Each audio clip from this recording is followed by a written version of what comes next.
Buenos días, ingeniero. Bueno, esta es la resolución de la práctica número 4 planteada.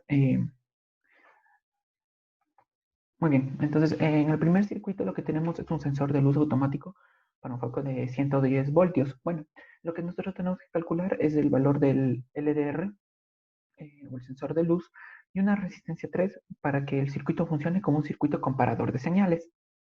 Además también conectar el terminal NA del relé de un foco de 110 voltios AC y la polarización del transistor para que trabaje en corte y en saturación. Bueno, entonces lo primero que se hizo fue calcular un LDR cuando está, cuando un sensor de luz no tiene, cuando no tiene presencia de luz y cuando el mismo tiene presencia de luz. Bueno, entonces haciendo las respectivas investigaciones, se observó que el LDR puede tener resistencias cuando el mismo está eh, cuando el mismo está sin luz, puede tener resistencias hasta máximo de un mega ohmio, ¿sí? Entonces, en este caso, se impuso una resistencia LDR de 10 kiloohmios y una resistencia 3, asimismo, que puede estar entre un kiloohmio y hasta un mega ohmio, también de 10 kiloohmios, ¿no? Entonces, lo que se va a observar aquí es el voltaje de salida que va a haber justo en este partidor de tensión, en este punto de aquí, que es este partidor de tensión.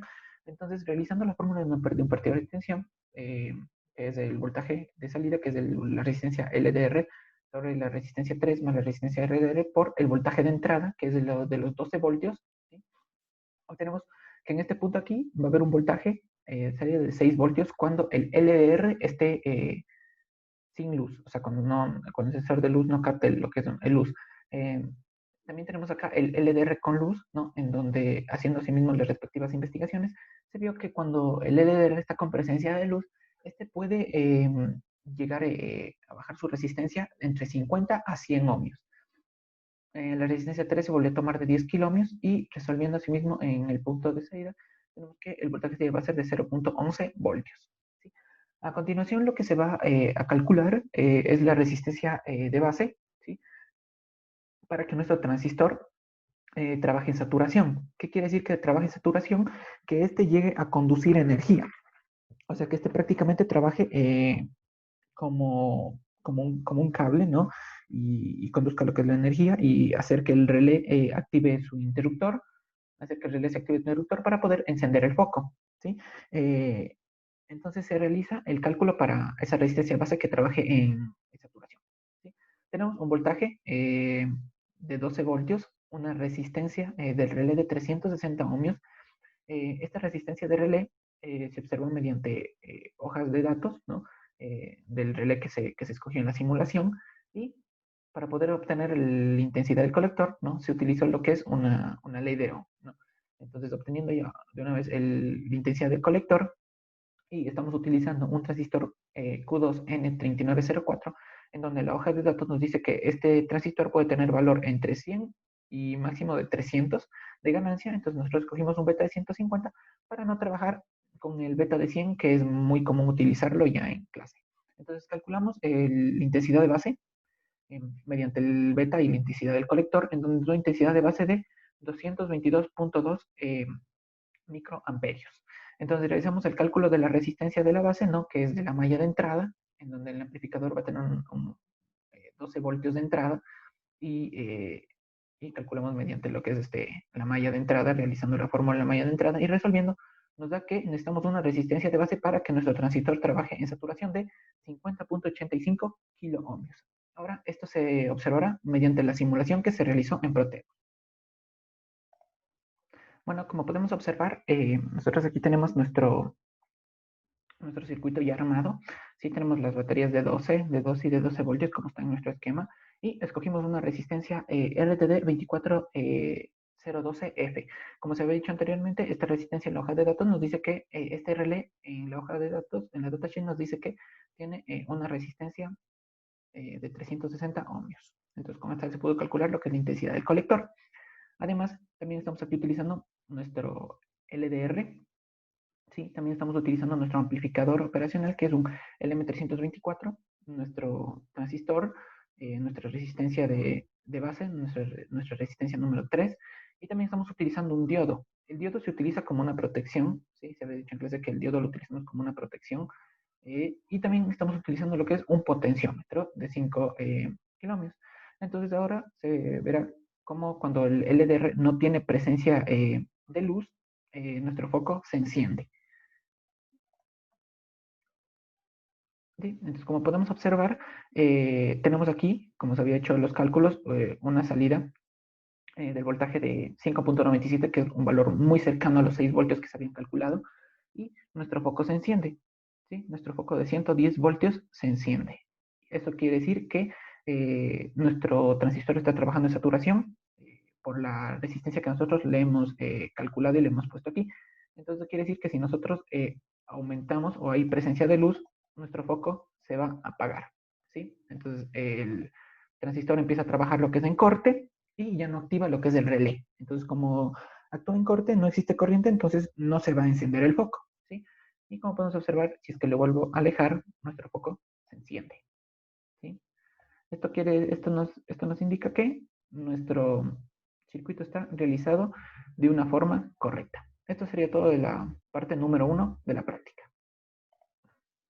Sí. Bueno, como parte número 2 tenemos un circuito que es un circuito calculadora analógica, en donde tenemos que diseñar una calculadora analógica para poder satisfacer el voltaje de salida que está ya impuesto en el problema, ¿sí? Con este diseño.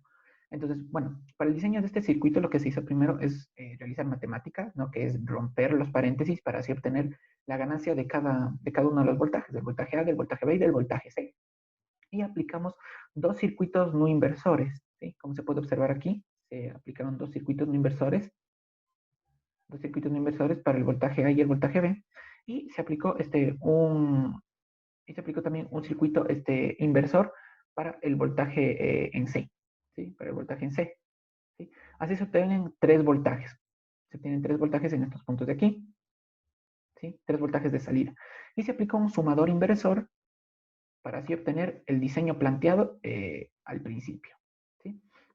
Entonces, como se había dicho anteriormente, en este caso se tiene un amplificador operacional no inversor, el cual se caracteriza por tener una fuente de señal conectada a la terminal positiva, como podemos observar aquí, y la terminal negativa, ¿sí? Recibe señal de salida gracias al partidor de tensión que está formado entre la resistencia 1 y la resistencia de retroalimentación. Y esta luego se conecta a tierra. Y por otro lado también tenemos un amplificador operacional inversor. Su característica es que el voltaje de entrada está conectado a la terminal negativa, ¿sí? Y la parte positiva se va conectada directo a tierra. Esto quiere decir que la señal de salida que nosotros obtendremos en este punto de acá va a ser negativa. ¿Sí? Y después tenemos tres voltajes de salida y se aplica este sumador inversor. ¿Sí? Bueno, entonces empezamos con los cálculos, lo que es nuestro voltaje de salida, como se ha hecho al principio, se va a romper lo que son los paréntesis y obtener una ganancia de cada voltaje. Para el amplificador no inversor, utilizamos nuestra ganancia de los 2.5 y las resistencias nos las imponemos nosotros. ¿Sí? La resistencia 1 en este caso nos las imponemos nosotros. En este caso nos hemos impuesto una resistencia de 10 kilómetros. Como hemos visto en clase, la fórmula de ganancia para los amplificadores no inversores es esta que podemos observar aquí, ¿sí? Y resolviendo, reemplazando los valores que ya tenemos, como es la ganancia 1 y la resistencia R1 que nosotros nos hemos impuesto, obtenemos una resistencia de retroalimentación de 15 kilómetros. Y también el voltaje de entrada nos lo imponemos nosotros, ya que nosotros estamos realizando el diseño. Esta vez nos hemos puesto voltajes de entrada 1 de 6 voltios, 2 de 4 voltios y 3 de 5 voltios. Y después calculamos el voltaje de salida que vamos a obtener en este amplificador no inversor, en donde nuestro voltaje de salida va a ser 15 voltios, ya reemplazando todos los valores obtenidos anteriormente. De la misma manera, tenemos nuestro otro amplificador no inversor. De la misma forma, le resolvemos nuestra ganancia 2, que son los 1.875. Asimismo, tenemos nuestra resistencia número 2, que son los 10 kilómetros. Aplicamos nuevamente la fórmula de ganancia y resolviendo nuevamente para nuestra resistencia de retroalimentación, tenemos que es 8.75 kilómetros. Y nuestro voltaje de entrada, como se ha dicho anteriormente, de 4 voltios. Resolviendo para la fórmula de voltaje de salida, nuestro voltaje de salida número 2, ya reemplazando todos los valores y resolviendo, nos da de 7.5 voltios. Y por último tenemos nuestro amplificador inversor, en donde vamos a tener una ganancia de 3.375 y nuestra resistencia 3 que nos le hemos impuesto a nosotros de 1 kilómetro. Resolviendo, ¿no? Lo que es ya con la fórmula de ganancia, ¿no? Que es del amplificador este inversor, nos da que nuestra resistencia de retroalimentación va a ser de 3.375 kilómetros con un voltaje de entrada de 5 voltios. Eh, Calculando el voltaje de salida, como se ha dicho anteriormente, este voltaje de salida va a ser negativo, nos da de menos 16.875 voltios. Y por último tenemos la parte del amplificador, este sumador inversor, en donde realizando el análisis, ¿no? En donde si nosotros colocamos en este amplificador sumador inversor resistencias, las tres resistencias iguales a la de la resistencia de retroalimentación, estas se van a poder eliminar y este es nuestro cálculo un poco más sencillo. Entonces, como es un amplificador sumador, inversor será la suma de los voltajes invertidos de entrada multiplicados por el factor corrector, que es una resistencia de retroalimentación. ¿Sí?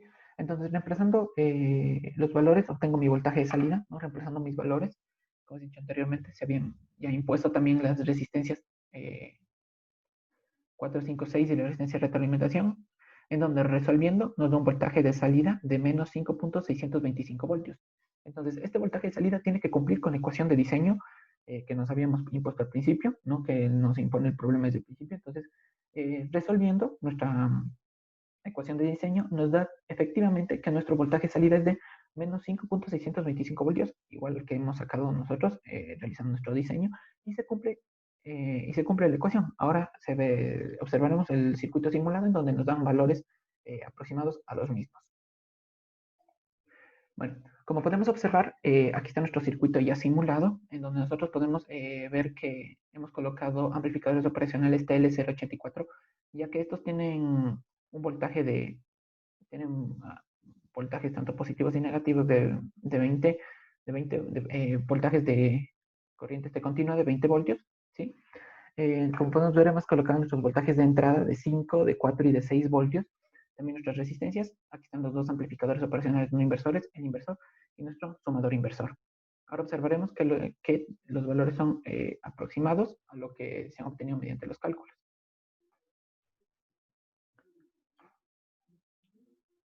Sí, como podemos observar, aquí tenemos nuestros valores ya puestos. Entonces, como podemos ver, la resistencia que es de color amarillo, ¿no? Que es que es el voltaje de salida que a nosotros nos interesa saber, es de menos 5.6139. Es un valor muy cercano a los menos 5.625 que nosotros obtuvimos mediante cálculos, ¿sí? Y también podemos observar que nuestros voltajes aquí de salida, los tres voltajes de salida, que son evidentemente el rosado, el celeste y el naranja, nos dan que, por ejemplo, son los 14.972, que es un voltaje muy aproximado es un voltaje muy aproximado al que nosotros obtuvimos mediante cálculos, al igual que el del 7.48, que es muy cercano a los 7.50 que nosotros obtuvimos mediante cálculos, y los menos 16.84 que sacamos de nosotros en cálculos 16.875, pero es un valor igual muy cercano, aproximado al que nosotros obtuvimos mediante cálculos. Y también todos nuestros voltajes de entrada están muy cercanos a los que nosotros nos habíamos impuesto desde un principio, ¿sí? Que son los de 4, 5 y 6. ¿Sí?